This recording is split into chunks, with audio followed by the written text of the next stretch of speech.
Welcome to Professor Paquette's lesson on integrating sources with Chicago-style citation according to Turabian 8th edition. This is a lesson on referencing sources and integrating other voices with the writer's own voice. Framing is a constructive metaphor for describing the four moves that writers make to integrate sources into sentence as well as the paragraph and argument. There are four I moves that I, as a writer, need to make.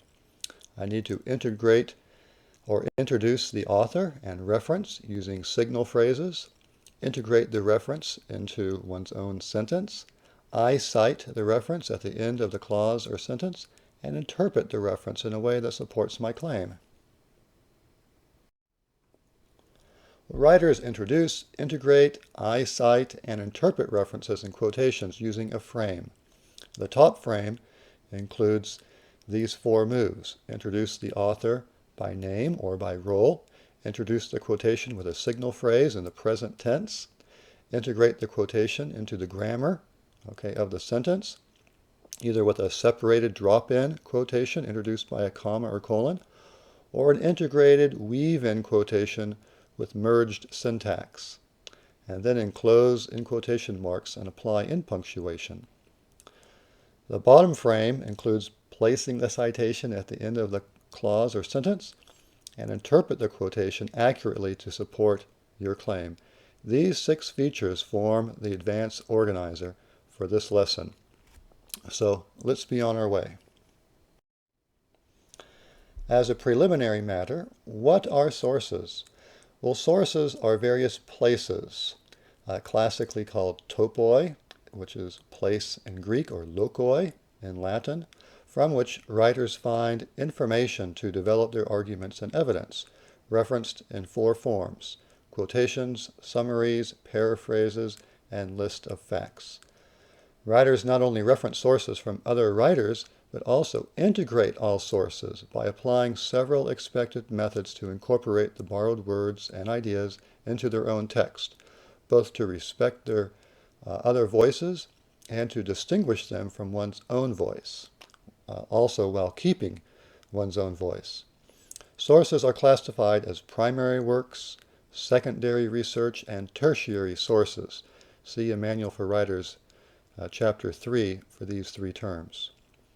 As a rule, writers integrate sources into their own sentences, paragraphs, and arguments. A second preliminary matter is how to treat sources. Writers treat sources accurately according, basically, to the golden rule. Accurately. Represent others' words, ideas, and positions accurately and fairly, following the counselor's maxim. You may not condemn your partner's position unless and until you have stated the opposing viewpoint in language that your partner affirms and improves. That's a high standard, and we hope all follow it, especially when writing about our own positions. Isn't that right? Second, distinctly. Make a clear distinction between your words and ideas and those of others by introducing references and quotations with signal phrases. Third, politely. Introduce your sources as, let's call them guests, in a proper manner with their full name in the first reference, and then in subsequent references, write only their last name. Fourth, presently. Refer to words in text as living voices introduced with present tense verbs that help interpret the tone of the author, whether the author asserts, believes, suggests, and so forth. Another prefatory matter regards the question, what are references? Well, writers think of references and quotations as voices of witnesses or testimony. As such, quoting and referring to others is part of the ethics of scholarship, fair representation, and a ninth commandment issue, so that every matter may be established by the testimony of 2 or 3 witnesses, says Jesus of Nazareth, quoting Moses. Well, writers analyze sources to develop evidence. Testimony helps ground reasons and claims in evidence. Testimony helps readers not jump to conclusions, but make informed conclusions.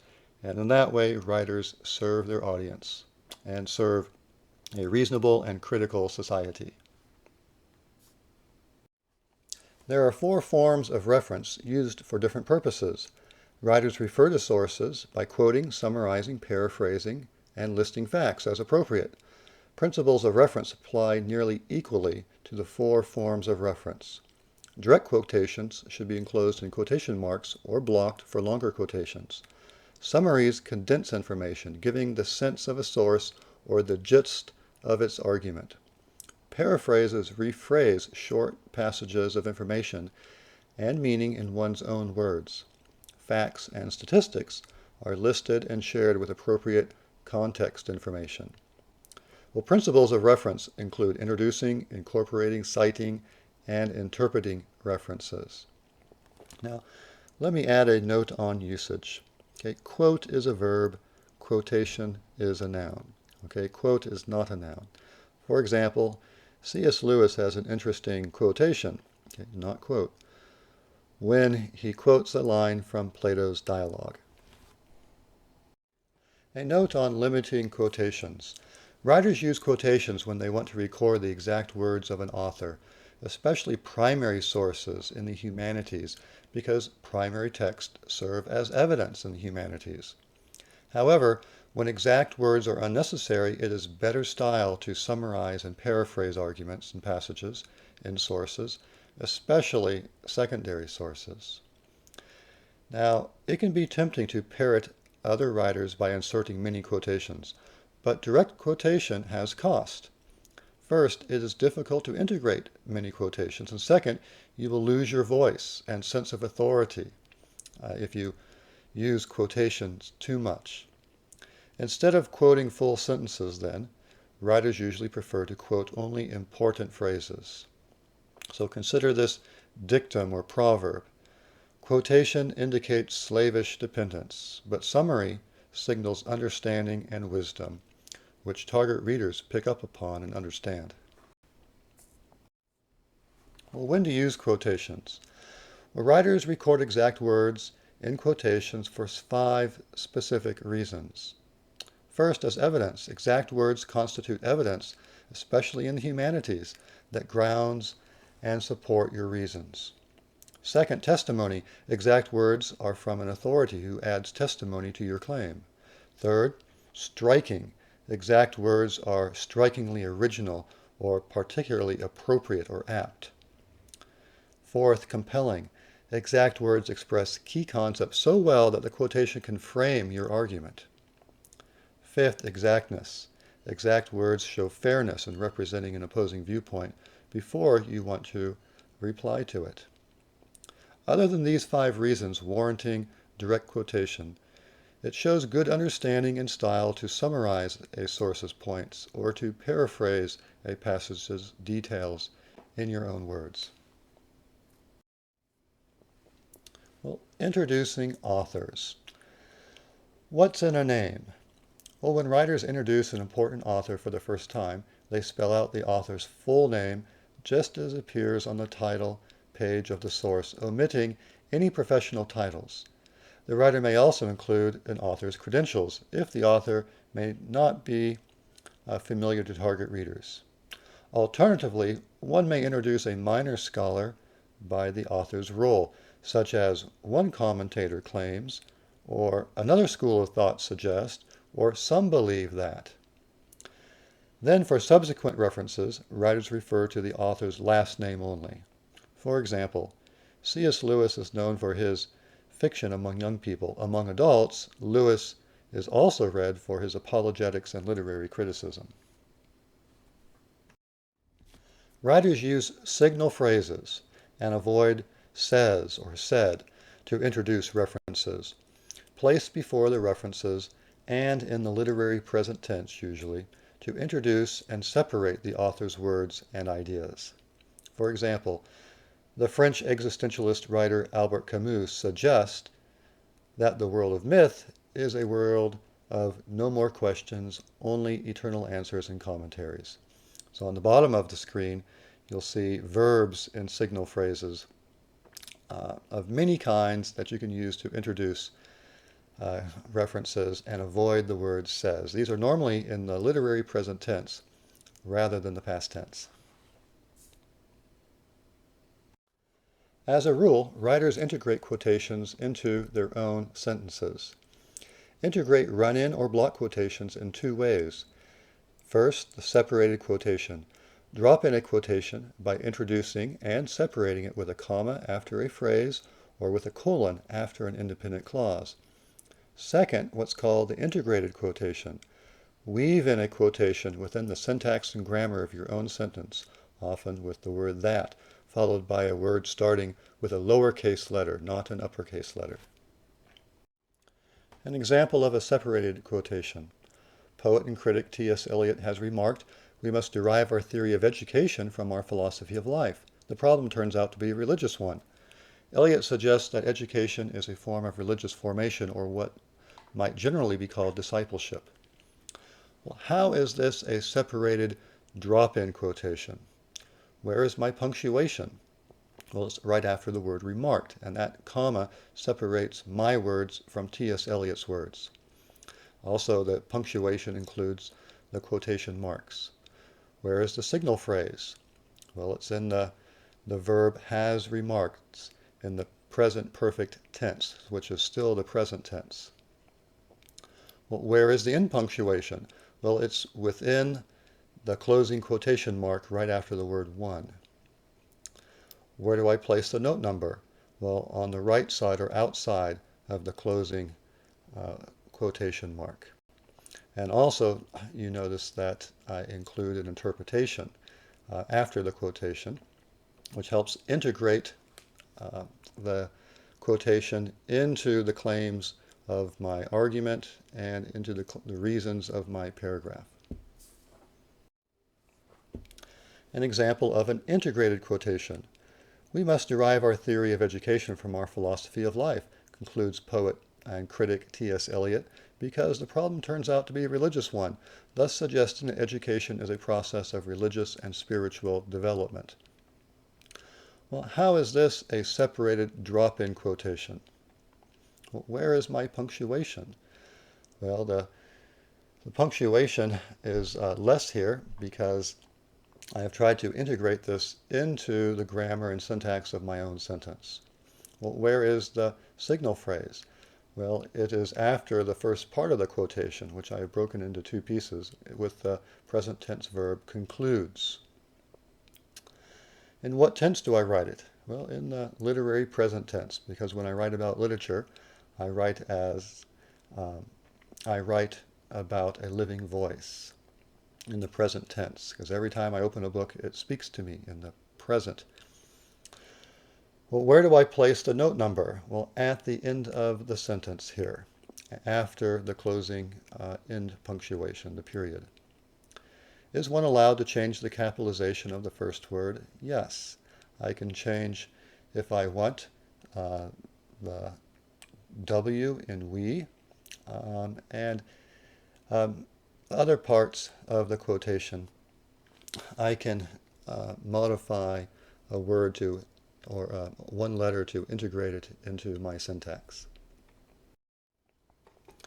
Here are some forms to integrate sources, which is a matter of integrating another's voice and assertions with your voice and assertions. And you might stop here and read these, because they're excellent examples of how to integrate sources and voices. Writers should check and edit in punctuation relative to quotation marks, because quotation marks present tricky situations for punctuation. As a reminder, periods and commas are placed inside quotation marks, but colons, semicolons, parenthetical citations, and footnote numbers are placed outside quotation marks. Now, sometimes it depends. Question marks, exclamation points, and dashes are placed inside if they're part of the quoted material, but outside if they're added by you, the writer. And at the bottom are three examples. In the first example, the Apostle Paul asked a question, and so the question mark goes inside the quotation marks. But that's not the end of the sentence. I have to provide a parenthetical citation with a period at the end, and that's the end of the sentence. Next, a comma goes inside the quotation marks, which are by Paul, because I set it off from a contrary statement starting with not. I have placed the comma in red. Finally, in the last quotation, I add the dashes, and so the dashes are outside the quotation marks. And I place the parenthetical citation all the way at the end of the sentence, because the whole sentence is a quotation plus a summary of what the Apostle Paul is getting at his meaning. Writers placed a citation for any reference at the end of the clause that includes the quotation, which is often the end of the sentence, but not always, either placing a superscript number for note style or a parenthetical citation for classical style. Now, in our example here, the quotation from Jaron Lanier ends at the end of the sentence, and so I add a note number after the quotation marks. In the second sentence, I have an embedded subordinate adjective clause that starts with when, and so since it's embedded, I set it off with commas, which I've placed in red on both sides of the clause. And the citation occurs at the end of the clause, which is not the end of the sentence. Okay, the end of the sentence is personal vocation of faith to become more human. And so here is a good example of placing the citation at the end of the clause, which is not the end of the sentence. Well, writers not only introduce, integrate, and cite sources, but they also interpret each source for target readers in a way that shows how the source functions as evidence in the argument. When a writer summarizes, paraphrases, or quotes sources, the writer should almost always conclude paragraphs with his or her own words, not quoted words. The absence of a frame around references, including interpretation, signals several problems when that frame is absent. Well, first, the writer does not know how to work with sources. Second, the writer was rushed, probably doing poor research, analysis, interpreting, and writing. Third, the writer has quoted from an unimportant source that is not worth explaining, assumes the target readers. The writer does not have an argument, since the writer is not working to support it with the quotations or references that he or she is working with. So as a general principle, if it is worth quoting, it is worth interpreting. Here are some forms to interpret quotations which are worth your time to review. And again, it's not merely a matter of grammar or punctuation, but it's a matter of integrating another author's voice and assertions with your voice and your purposes in writing. Well, framing a source, an example. In a well-known 5th century sermon, St. Augustine points out, John the Baptizer was a voice for a time. Christ is the eternal word from the beginning. Remove the word, and what is a voice? From his Sermon 293, paragraph 3. What Augustine proposes is that human words find their value in relation to the eternal word. Okay, wherein consists the 4-part frame for my quotation? Where is the introduction with the author's name and signal phrase in the present tense? Well, I mentioned the author, St. Augustine, and the signal phrase is points out in the present tense. Where is the integration with punctuation? Well, in red, it's right after the signal phrase, point out, which separates my words from the great St. Augustine's words. And where is my citation and in punctuation? Well, since the question belongs to Augustine, I put that inside the quotation marks, and I put a period, which I have highlighted in red, after the parenthetical citation. You notice also that I have included a few words to clarify which John Augustine is referring to. It's John the Baptizer, so in brackets I can add something, and I have the baptizer. Well, where is my interpretation of the source? Well, it's the last sentence, where I propose that Augustine proposes. So in this we have a 4-part frame integrating my source of St. Augustine. Okay, let's discuss framing a source with a note style example. Many people fear and misrepresent contemporary culture because they misunderstand their culture.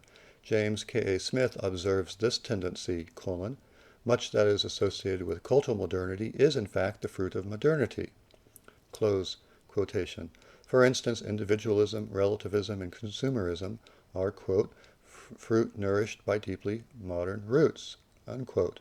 But postmodernists do not believe that individualism or radical relativism are even theoretically possible, because it claims all individuals are formed within interpretive communities.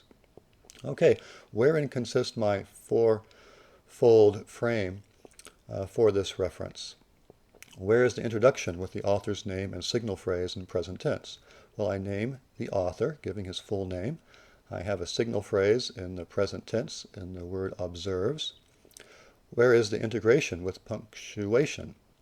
Well, the punctuation, which separates my words from Smith's words, is in the colon, which I have highlighted in red so we can see it easily. And I use a colon because I have a full, complete, independent clause before the quotation. And so a comma will not do. I have to have a colon, which means here it is and introduces the quotation. Well, where is my citation and in punctuation? Well, after the first quotation, I put the period inside the quotation marks and put the note number right after the quotation marks, and also with the second short quotation, fruit nourished by deeply modern roots. I put the comma within the quotation marks, and I put the note number right after it. And since this is the end of an independent clause, although it's not the end of a sentence, I put the note number at the end of the clause, which is also the end of the quotation. But the sentence goes on because it is a compound sentence. Okay, where is my interpretation of the source? Well, I interpret it twice, actually, after the first quotation and also after the second quotation. And in that way, I integrate this source not only into my sentences, but also into the claims of my paragraph and my entire argument. In summary, don't be a hit-and-run quoter.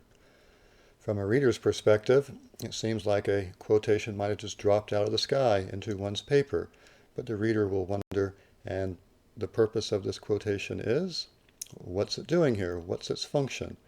And so writers need to be sure to integrate quotations into their sentences, paragraphs, and arguments. Well, modifying quotations. Writers use two kinds of special punctuation to modify quotations, ellipses and brackets. Ellipses are for omissions formed with 3 periods with spaces between them, or an additional 4th period to signal the end of a sentence. Well, brackets are for additions, wherein for the sake of clarity a writer can place his or her own words within brackets, and the brackets indicate the writer's words, so your words go here. Special punctuation, again, ellipses are for omissions. No ellipses are needed at the beginning and end of quoted sentences except in the strict textual studies method of advanced textual criticism. So don't put ellipses at the beginning of a quotation or at the very end of a quotation because they're unnecessary. Brackets are for additions. And here's an example. In of education, and I add the year for general context information for the help of the reader, poet John Milton asserts, the end or goal, then, of learning is to repair the ruins of our first parents by regaining to know God aright, and out of that knowledge to love him, to imitate him, possessing our souls of true virtue, thus uniting evangelism, ethics, and wisdom under the purview of Christian education. And here you see an example of the brackets, where I interpret the word end in brackets by using a parenthetical term or goal. And I elide or take out some information because it wasn't necessary for our purposes by putting in 3 ellipses points. The slash. When writers quote poetic lines, they use slashes to signal the line breaks in the poetic verse, adding a slash or space before and after each slash. Example, composing a messianic psalm, the psalmist begins his contemplation. My heart is stirred by a noble theme as I recite my verses for the king. My tongue is the pen of a skillful writer. Well, here king refers to the Messiah and indicates about whom, to whom, and for whom the ancient poet is writing. And we might do well to do the same thing. Well, in most cases, Chicago style suggests that writers should use block quotations for 2 or more lines of poetry, but definitely for 4 lines, a typical stanza or more of poetry. Well, in these verses, if you have 2 lines or 3 lines, you use slashes with a space before and after them to indicate the poetic line. An example of a block quotation of poetry. In his holy sonnet titled Death Be Not Proud, John Donne revels in personification. Death be not proud, though some have called thee mighty and dreadful, for thou art not so. For those whom thou thinkest thou dost overthrow, die not, poor death, nor yet canst thou kill me. And then I have a interpretation at the end to frame the block quotation. Donne encourages the living by means of the death of death and the death of Christ on the cross. And here you see the block quotation of 4 lines of poetry. I don't need quotation marks. That would be redundant. It's indented a 1/2 inch using the indentation feature of my word processor. And it's single-spaced with a space before and after the block quotation. And I put the period before the parenthetical citation of lines 1 through 4 here. Here is an example of blocking the poetry of a psalm. And I won't read this, but you can see how I have framed the quotation, and that I include some punctuation. I talk about the purpose of the quotation, and I try to replicate the structure of the psalm exactly in my block quotation. And then at the end I interpret it. Well, block quotations of prose. Well, block quotations are appropriate for longer essays when a writer intends to discuss or interpret a lengthy passage and desires target readers to read the exact words of the passage. For shorter essays, however, writers and readers prefer summary and paraphrase, which also signals understanding. Writers use block quotations for quoting 5 or more lines of prose.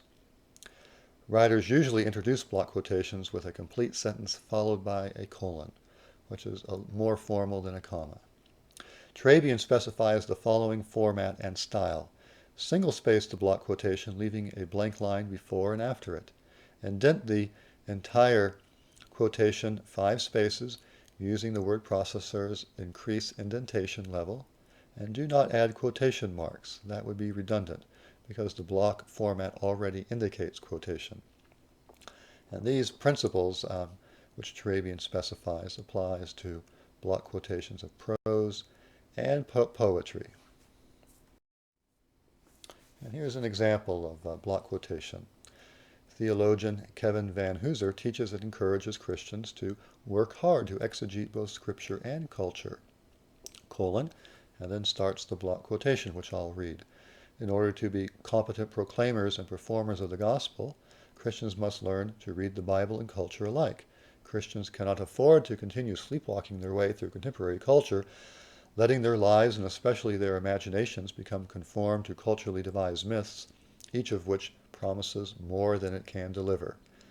And then the footnote note at the end of the block quotation. A space and then some interpretation. To winsomely and effectively communicate scripture and culture, Christians need to discern the difference and similarities between the two. So here you have a structured block quotation that is framed and integrated into my sentence, paragraph, and argument. And you see a sample footnote at the very bottom of the page. Well, as a quiz, which is correct? Hostetler said that the Amish are successful in maintaining group identity. Is that correct?